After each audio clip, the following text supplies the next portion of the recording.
Hey everyone, Repel here, and I have another Wi-Fi battle for you. Now, if you guys are new to this channel, please guys, remember to watch all of my other Wi-Fi battles. We are around 175 battle now, so there are literally over 170 Wi-Fi battles for all of my viewers to watch. And not to mention, I do have some monotype Wi-Fi battles for you. I have some live cam battles, and of course I have the X and Y Wi-Fi battle series as well. So please, if you guys are new to my channel, be sure to check out all those lovely, delicious, nutritious Wi-Fi battles. Moving on, we're up against opponent Ornac today. Now he has the Dragonite, Chesnaught, Mightyena, Wigglytuff, Ursaring, and Mega Gardevoir. I brought back the last team that I had in my last battle. I'm not too happy seeing that Dragonite and Mega Gardevoir. No siree. Turns out he does lead off with the Gardevoir. Now I say it's Mega Gardevoir, but who knows, it's probably not. We don't know. I just assume it's always Mega.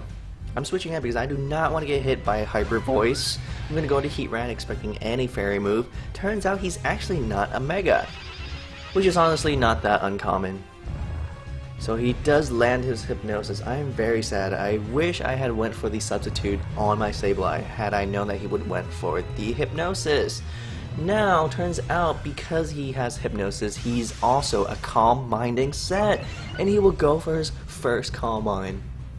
So in just a mere 3 turns, this Gardevoir is already setting up with plus 1 special defense. Well, excuse me, now it's +2 special defense and +2 special attack. Things are a little bit scary here. I really do want to wake up ASAP so that I could land at least 1 Flash Canyon, but you know what? It's because my opponent went for 2 Calm Minds. I'm not able to hit KO this Gardevoir, and my opponent actually predicts that I would wake up this turn and goes for his Hypnosis twice. He lands his Hypnosis twice in a row. So hey, you know what?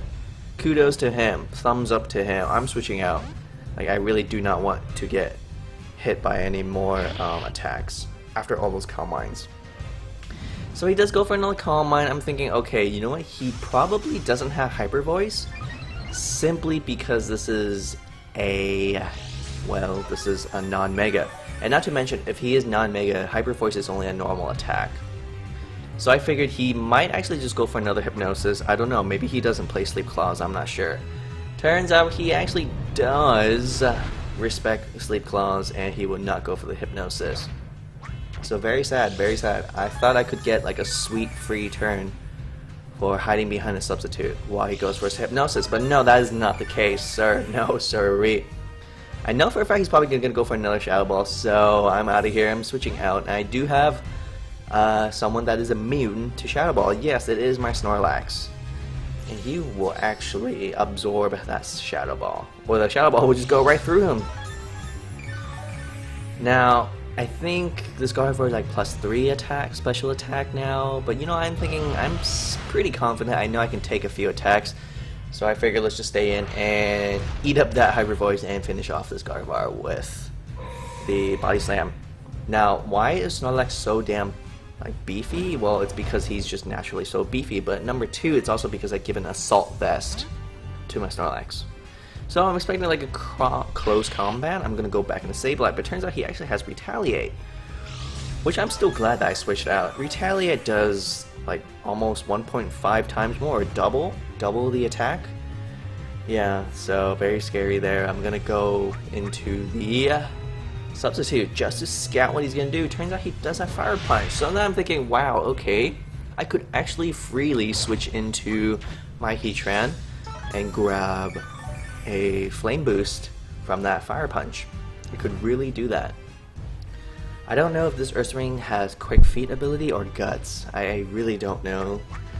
So I'm just gonna go for another substitute just to see what he's gonna do. Turns out he has quite a large move pool. So I'm thinking I could actually just send in my Heatran. My Heatran is immune to Gunk Shot and also immune to Fire Punch. I see why no other option. Why not, you know? And not to mention his Flame Orb is slowly killing his Ursaring. So I figured let's just switch. I realized I do have a lot of immunities in my team, which is just really awesome. I think every player should always have a really balanced team.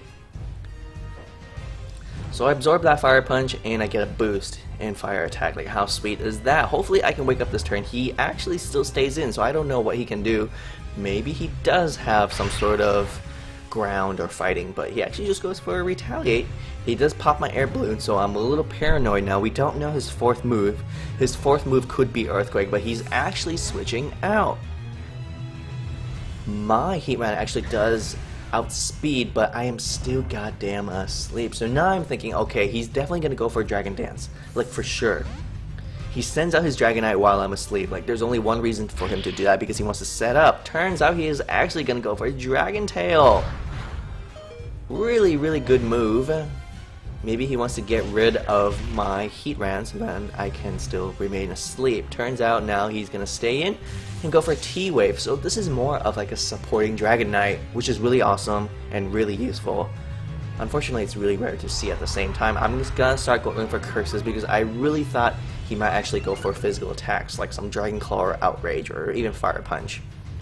Turns out he is not really a physical attacker. He is actually a special attacker, and I barely lived that, and I just went for a rest. Like, thank God I didn't do anything else, so I can still salvage my Exeggutor. Exeggutor eating up a fucking Earthquake coming from Dragonite. Like, holy crap, that's amazing. But I do not want to stay in and eat another Hurricane, so I'm switching out, and now I'm gonna go to Thundurus. Yes, my Thundurus is electric type, so he will resist a Hurricane. I was hoping he would miss, you know, but oh well. He actually gets a freaking crit, and I'm like, god damn it, from this range, I'm not sure if I can live another. Not sure if I can live another one. So I go for the Hidden Power Ice. I actually do get my own critical, which is sweet. But he actually goes for a Thunder, and little did my opponent know, yes, I do have Volt Absorb. And he just heals me up straight up while I finish off this multi-scale Dragonite. If the Dragonite did not have multi-scale, one Hidden Power Ice would have demolished him. But because he has multi-scale, I had to use two Hidden Power Ice. So Ursaring is out. I am actually stuck onto Choice Scarf, so therefore I'm stuck onto Hidden Power Ice. Therefore I don't think I can kill. However, I can go back into my Ursaring counter. Yes, Ursaring counter. However, the Retaliate does so much. So the next Retaliate will kill me. So I have to wake up this turn. I could switch out to avoid gambling whether or not my Heatran will wake up, but I didn't care. Heatran only has 21 HP, so just gonna stay in. Hopefully I can wake up. He actually switches right into Wigglytuff. I don't really know why. I would have just went for the Flash Canyon regardless on whomever he sends out. So that was a very easy one hit KO. I'm obviously not gonna go for Fire Blast. Fire Blast does have a chance to miss. Now, as soon as I see Mightyena, I think of Sucker Punch. I normally would outspeed Mightyena, but you know, Sucker Punch will outspeed me. So I'm switching out, expecting the Sucker Punch. Thankfully, he did go for Sucker Punch. Had he went for like a Crunch or Iron Tail or something, yeah, my Sableye would have been gone. I'm gonna go for a Recover now, expecting maybe another Sucker Punch. But as a matter of fact, my opponent does not go for a Sucker Punch. He actually goes for Thunder Fang. So again, I'm thinking, wow, I could send out my Thundurus to absorb and heal from that Thunder Fang. But then I think, you know what? I think I'm just gonna go for a Will-O-Wisp. Like, I just see why not. He actually sends out the Chesnaught, which is another physical attacker, so hey, fine by me. I'll gladly burn this Chesnaught, so now I'm thinking there's probably a good reason why he'll go for Chesnaught, because he probably has Leech Seed. So I do have a counter for Leech Seed. Yes, it is my substitute, so I can go for the substitute.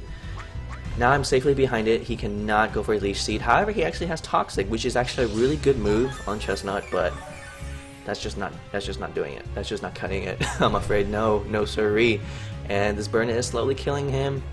And because he is burned, his attack is cut in half.